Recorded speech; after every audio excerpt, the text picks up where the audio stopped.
ക്ഷേത്രത്തിലേക്ക് വന്നാൽ എന്താ കിട്ടുക? കുട്ടികൾ ചോദിക്കുന്ന മറ്റൊരു ചോദ്യമാണ്. ഇപ്പം ഇതൊക്കെ പറഞ്ഞ് മനസ്സിലാക്കിയിട്ട് കൊടുന്നു. അവിടെ പോയപ്പോൾ എന്താ കിട്ടുക? നമുക്ക് എന്താ വേണ്ടത്?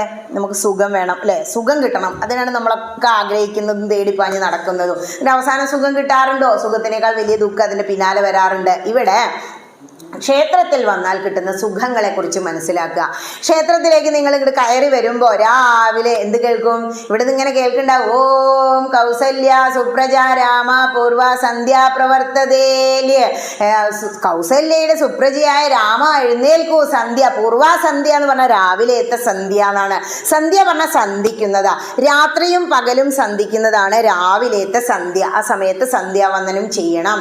21 ഗായത്രി ജപിക്കണം. ഇതൊക്കെ ഹൈന്ദവന് പറഞ്ഞ ചിട്ടകളാ, ഉപാസനയുടെ ഭാഗ. എന്നും ഒരേ സമയത്ത് സന്ധ്യാവന്ദനം ചെയ്ത് 21 ഗായത്രി ജപിച്ചു നോക്കൂ. ഇങ്ങനെ വന്നിരുന്ന് ഇതിലും നന്നായി പറയാൻ നിങ്ങൾക്ക് കഴിയും. ഭഗവതി അതിനെ അനുഗ്രഹിക്കും. അത് ഒരു ഉപാസനയാണ്. അത് വല്ലാത്തൊരു സുഖമാണ് അത് ചെയ്തു കഴിഞ്ഞാൽ. ഇന്ന് മുടങ്ങിയിട്ടോ, കാരണം ഇങ്ങോട്ട് പോരണ്ടേ, പിന്നെ ആ സമയം ശരിയാവില്ല. അപ്പം അതിന് ക്ലാസ് ഉണ്ട്. എന്താ? സഹസ്രനാമ തത്തുല്യം രാമനാമ വരാനനെ. പൂജാമുറിയിലാണ് കയറി രാമ രാമ രാമ രാമ രാമ രാമ ബാഹിമാം ഭഗവാനെ. ഇന്ന് എനിക്ക് പറ്റില്ല കേട്ടോ, രാമ എന്ന് ചൊല്ലിയ സഹസ്രനാമത്തിന് തുല്യായി എന്നാ. പക്ഷേ എന്നും രാമ എന്ന് ചൊല്ലി ഇറങ്ങിക്ക് സമയമില്ല എന്ന് പറഞ്ഞാൽ അത് സ്വീകരിക്കില്ല കേട്ടോ. പണ്ഡിതന്മാർക്കേ അത് പറ്റൂ എന്നുള്ളതാ. ഇനി ഇവിടെ വന്നിരുന്നു നിങ്ങൾ അർച്ചിക്കാൻ തീരുമാനിക്കുക. അവിടെ ചെന്ന് നിന്നിട്ട് എന്താണ് കിട്ടുന്നത് എന്നുള്ള ഉത്തരം കുട്ടിയെ കൈപിടിച്ച് കൊണ്ടുവരുമ്പോൾ ഇവിടുന്ന് കീർത്തനം രാവിലെ 5 മണിക്ക് വെച്ചത് 6 മണിയായി, ഓഫാക്കിയിട്ടില്ല.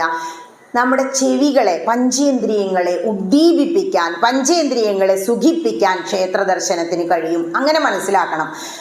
ചെവിയെ സുഖിപ്പിക്കുക. ഇവിടെ നല്ല കീർത്തനങ്ങൾ അങ്ങനെ കേൾക്കുകയാണ്. ഇപ്പോൾ ഞാൻ പാടിയില്ലേ, അമ്മേ മഹാമായേ, അങ്ങനെ അങ്ങോട്ട് ചൊല്ലി പോകുമ്പോൾ ഒരു നിമിഷം ആരും നല്ല കീർത്തനം കേട്ടാൽ അങ്ങോട്ടൊന്ന് ശ്രദ്ധിക്കും.